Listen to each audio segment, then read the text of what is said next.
security has been something that has been more and more in the center of what Microsoft thinks about over the last couple of years.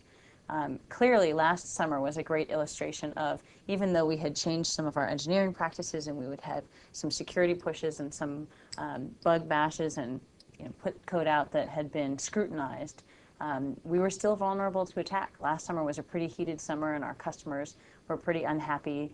Time to exploit went from, in some cases almost a year to down to a very small set of days, which meant that the engineering teams didn't have a lot of time to think about how to fix the problem and write code that they felt could stand the test of time. And so that wasn't going to be good for the quality of our product, and it wasn't going to be good for our customers. And it certainly put us in the reaction mode. So what we decided was that we really needed to think differently about how we did security or how we thought about security within Windows. And it wasn't enough. It was great to have taken some steps to refine our engineering practices, and it was great to think differently and do threat modeling and change a lot of the behaviors or fix a lot of the known bugs.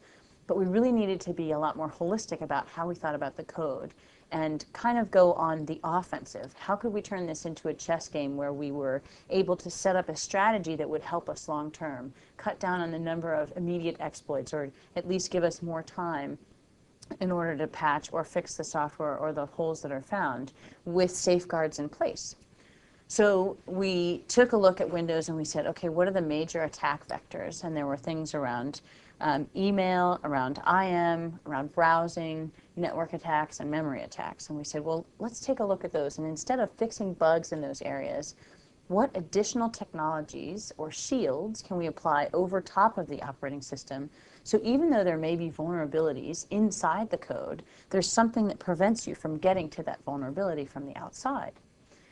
So that was kind of the genesis and the difference of SP2 and why it's such a big deal, because it graduates from the practices that we put into place and adds another set of protective shields over the top. It's by no means the end-all be-all. It is a step in a very long journey. And I do liken it to a chess game. We make a move, the hacker community makes a move, the customers make a move, and the goal is to try and get it to the point where we can at least make moves that are more proactive and less of a reactive kind.